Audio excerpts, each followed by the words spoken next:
Like when I started documenting my life, this is the reason I started documenting my life. It was several reasons. For one, everybody know I'm adopted or whatever, and I don't know how anybody else's adopted life is, but for me, mine has been interesting. Like I've always been told I was a loser. You know what I'm saying? Like anything bad in the family, it was me. I've always been the person, anybody could disrespect. And if I said anything back, I was wrong.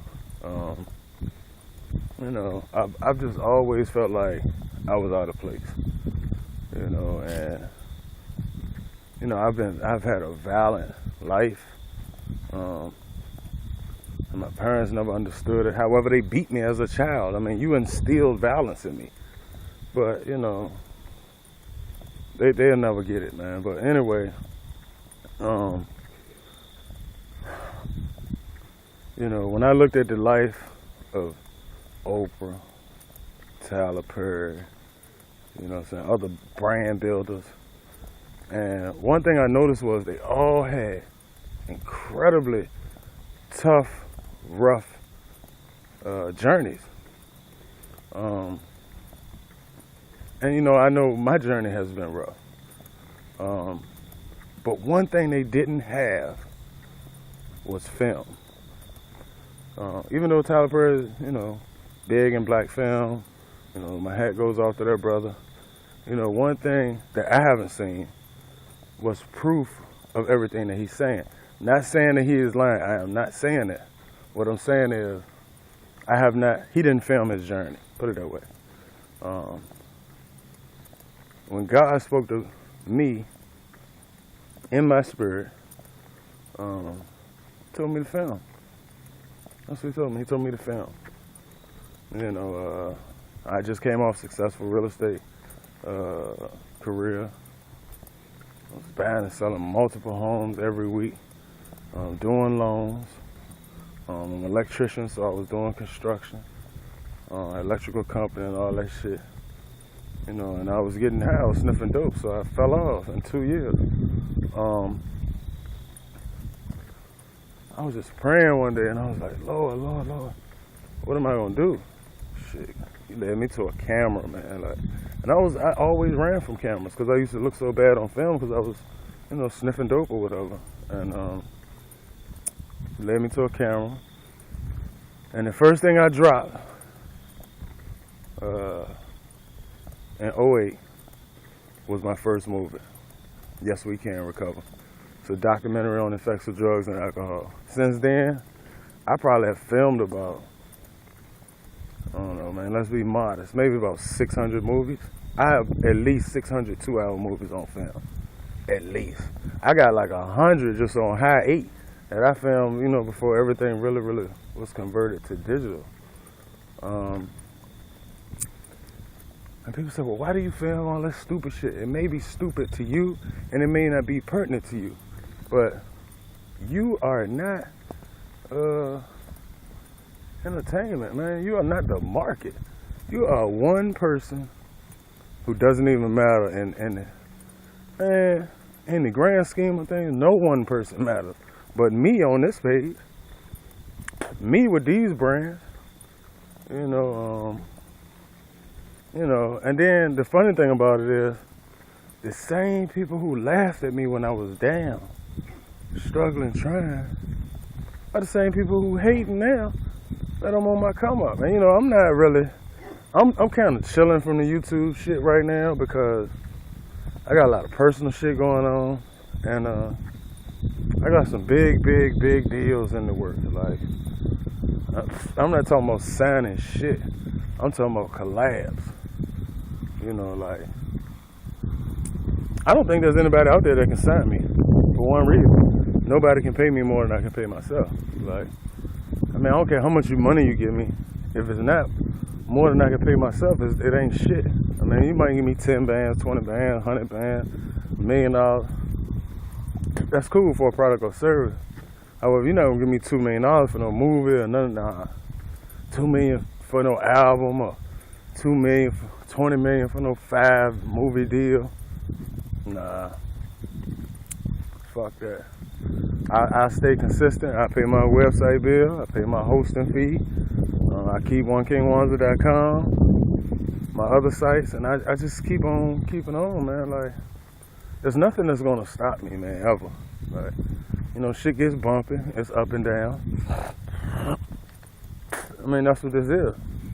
You know, it's peaks and valleys to this shit.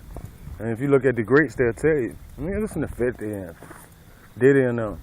Niggas' money be up and down like everybody else. They just got more of it because they believe longer and they stayed in the trenches. You know, when other people quit, they say, man, I'm gonna stick in here and see what this shit produce. Before you know it, you're gonna hit up. I mean, it's just like anything else. It's all mathematics, man. You know, Rick Ross said it best. My path is all math. Like, it's impossible for me to keep up this pace, you know, with these products, this network, my partners, my fans, my friends, my networks, my countries, my continents. It's impossible for a nigga not to blow. I just don't know when or where, but I know that new wave is coming. I mean, that's what happens. How do you think people get? What's that Tyler Perry got there? Oprah. You know, they're not lucky or, you know, no more blessed than anybody else. They just tried harder. That's it. They just believe more. They push more. You know. You know what I'm saying? And with all this shit I got 7 movies sitting online, man. You know what I'm saying? I'm great. Drop 4 more for real. I just waiting on somebody to edit this shit. Might do it myself. Great, make my movies downloadable, straight from the site. There's so much shit I got going on. You know, I got the King Wanza drink, Mood Swings of King Wanza oil. I got my new cologne out, Mucho Dinero. I got my MMA team, Dead Game Incorporated. What else? You know, I got Ross World Clothing. Over 11,000 handmade clothing items and handbags. Small Mouse Pet Division. Handmade clothes for pets. What else? Wanza's Wish Foundation, my nonprofit. Oh, I got like 7,000 members. Fund that shit 100% myself. So I ain't gotta listen to nobody say shit. What else? I got my speaking engagements. Motivational speaking. My first movie, Yes We Can Recover, is one of the platforms they use on drugfree.org. You can Google it. Yes We Can Recover DVD. You'll see it on there. What else? I've been making huge strides, man. A lot of people think like, you drop this album and you're gonna be rich. That's for the outsider. The insider who drops those albums, no, it doesn't work like that. You know, they're like, oh, I'm in a picture with Diddy, I'm gonna be rich. It doesn't work like that, man. Diddy is in my network. You know what I'm saying? And what does that mean? It doesn't mean anything. You know, my mentor is a billionaire. Man, come on, man. Like, nobody's giving away shit these days. See, this is what it is for real. And this is what people don't get. The more your grind is, the more respect you get. You know, it ain't on how many likes. Oh, she got some shit of likes. And see, only clowns, you know, and shit look at that. Business people don't look at that, man. And I always tell people, like, when I first got into this shit, you know, we was getting, and we still are, but it's just not, because people know we're not interested, but a lot of venture capitalists, AKA investors, were looking at us, and it was like, you know, asking us a lot of different questions and shit. And one thing they said was, they said, Mr. Smith, we know within the first 2 minutes of meeting an individual whether we're going to invest or not. And it's not even about the product. The product matters, but it's not about the product. See, they invest in the individual. The individual sells the product. The product doesn't sell itself. You come out with a sweet phone tomorrow, but it's not gonna sell if ain't nobody pushing it. That's why they put certain people in marketing positions, to sell certain products. Because the product is the product, but who's behind it? Whose name is on that brand?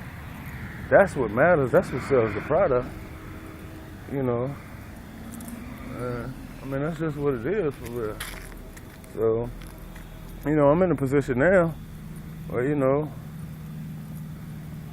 Richmond is Richmond. I don't market for Richmond. Like, there's nothing in my vision in Richmond but to get the fuck out. Like, you will never make shit from this city because this city is a non-supportive city. Then you got black people like, no, I love my city. You can love it all you want, but the fact still remains. Richmond has not produced nothing big. You got white people here that, but that's different because, they get loans and shit. You know what I'm saying? But my girl walking this store, man, but I ain't really doing much, man. Doing what I do, how I do it.